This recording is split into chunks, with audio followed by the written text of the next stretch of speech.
Hi guys, it's Debbie from What's Mama Cooking For Us. Thank you for joining me in my kitchen today. And we're going to make some candy apples. And they're so simple and so easy. And this is without corn syrup. So that makes it even better because a lot of times people don't have corn syrup around. So let's go over the ingredients first. We need 2 cups of sugar, a half a cup of water, just plain tap water, a tablespoon of vinegar, white vinegar, and we're going to use a half a teaspoon of food coloring and a 1/4 teaspoon of flavoring. And I bought some cotton candy flavoring. I'll show you. I got this off of Amazon, cotton candy. And then this is the food coloring I'm using. And I'm using Honeycrisp apples. And what I did was, you can also use the green apples, a tart apple, gala apples, whatever apples you like. I like to use Honeycrisp because they're the favorite. They're the best apple on the planet.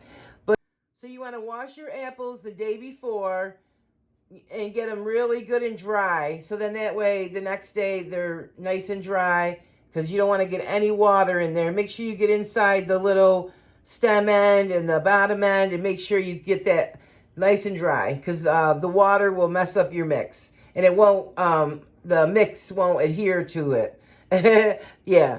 And I got some sticks, but I think they're kind of too small now that I look at them. I just ordered them online on Amazon, but I'm thinking that they're too small, but they'll still work, you know, for what our purpose. And I have a candy thermometer, but if you don't have a candy thermometer, I'll show you how to get to the correct stage if you don't have a candy thermometer, because my mother never had a candy thermometer. She always just did it. She would drop a little bit of the mix in water, and once it hardens and cracks, it's done. So you're gonna need a saucepan. I got a saucepan. You can use a sill pad, or you could use parchment, wax paper, or just nothing at all. You just grease it a tiny bit so that the apples don't stick. So we're going to get everything in the setup and get started. Okay, guys. We weren't even rolling, so we missed a lot. But all I did was put the 2 cups of sugar, half a cup of the water, and a half a teaspoon of the food coloring. And we don't put the flavoring in until the end. That's going to be a 1/4 cup off the fire. And then I got the apples all ready. And the sticks, they weren't too small. They worked out fine for these little apples. So I'm going to get this on the fire. We have to get it with our candy thermometer up to 300 degrees or until it gets to the crack stage. Well, that is 300. And I'll show you how to do it if you don't have a thermometer.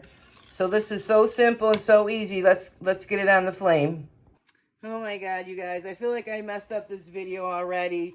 But I got my candy thermometer in there. You don't want it to touch the bottom of the pan.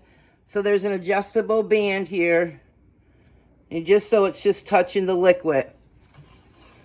So I'm just stirring this for a minute until I don't hear the granules anymore. And then I'm just going to leave it alone.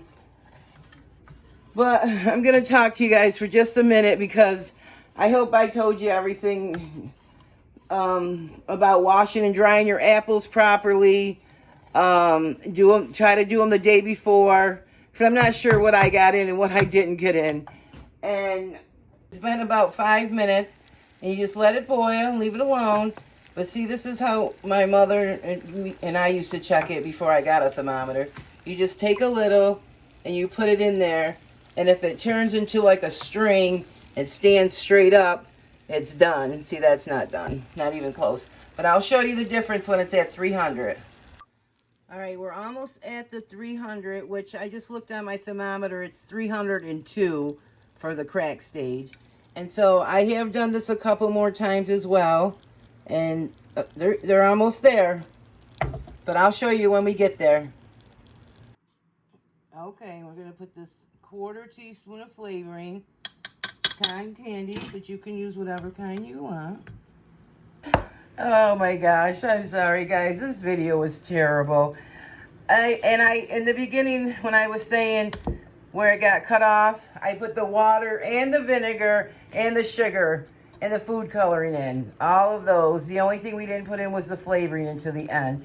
So what I'm doing is checking just to make sure this is right because I wanted a bigger string. Okay, guys. I can't have the phone fall in my apples, so pray for me. Okay. So what I'm going to do is just tilt the pan. And, oh, don't tilt it too much. I'm trying to make sure I'm in the camera. Oh my gosh. And then let it drip. And I hope this candy apple, cotton candy apple tastes good. Stand up, apple. Look at how simple and easy this is, guys. And you can roll it 2 or 3 times. Get it coated well. You can hear it cracking. I hope you guys can see it good. Let that drip. But even if you do have that little flat surface at the end, at the bottom, that's no big deal. Let's make sure we're still rolling. Thank God. This makes about 4, maybe 5 apples, so that's why I'm only doing 4.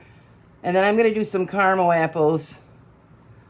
So they're simple and easy too to do. All right, I pulled out a piece so you could just see what the crack stage is. It kind of just looks like a string. And later on when it hardens, it breaks, like you can hear it make the sound. All right, I got it all done. Okay, guys, I just wanted to show you. If you have some left over, which you usually do, you can make a sucker with these same sticks. Give it a little twirl. And then it should lift up just perfect when it's done. I'm going to make a couple more. And you can put all this, the pan, the bowl, the thermometer, everything right in the sink with warm, sudsy water. And it's easy to clean, even though it's all sticky all over my pan and all that. It'll come right out with hot water. But don't put it all in there when the thermometer, when it's hot. Wait till that cools down. You know, you should never put hot things into more hot things or into really cold things or into really hot things because things can bust that way.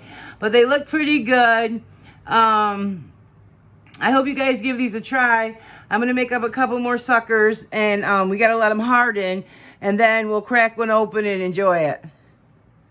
Okay, guys, I wasn't able to make any more suckers because I waited too long and it wasn't good enough. But I just want to show you, you guys need one of these sill pads. Look at this. It just popped right up. You can just clean it off. And you're all set. And watch this. All of them. They just came right up. They just didn't stick or anything. Oh my God. I just had a bite off of this. Still hot. Hear the crunch? That's our crack stage. Let me tell you guys a story. One year, I think it was real close to when we first bought our house, I made all kinds of treats. I made candy apples, Rice Krispie treats, cupcakes, had bags full of candy for all the kids and the neighbor kids and trick-or-treaters. And so much of my family came over.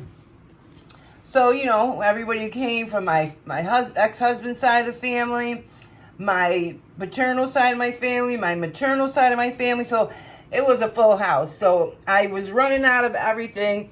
Usually we have plenty left over, you know, some candy apples, you know, stuff for me. Or, you know, the adults that are still at the house. But they were all, everything was gone. And I never even got to have one of the candy apples. But anyway, oh my gosh, no.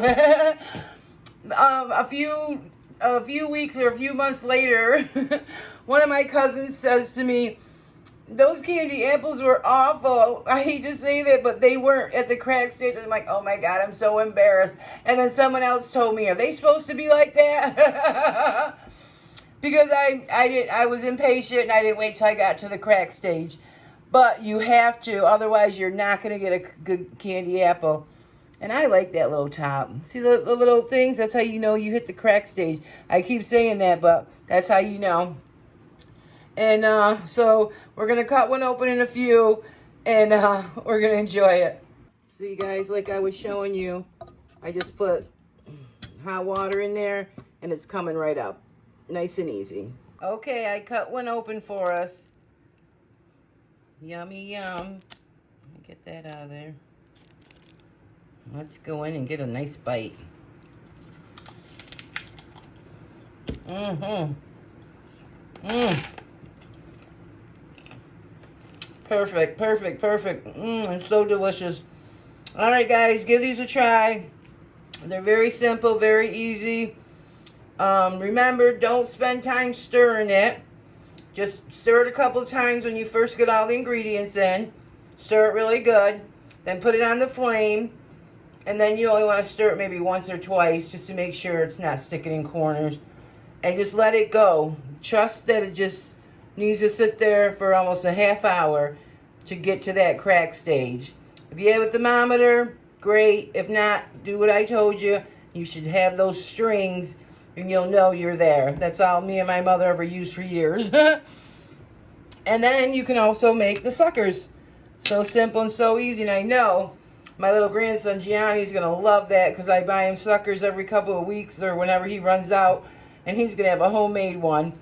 So thanks for joining me, guys. Sorry if my stove was a little messy over there. I just got done making a chicken pot pie. I'll leave the link above. Go check that out. And yeah, happy Halloween. And I'll see you guys on the next one. And make sure you guys go check out my playlist. Make sure you subscribe. Click the like button. If you love candy apples, click the like button. Click it for me. Click it. All right, guys. I'll see you on the next one. Be blessed.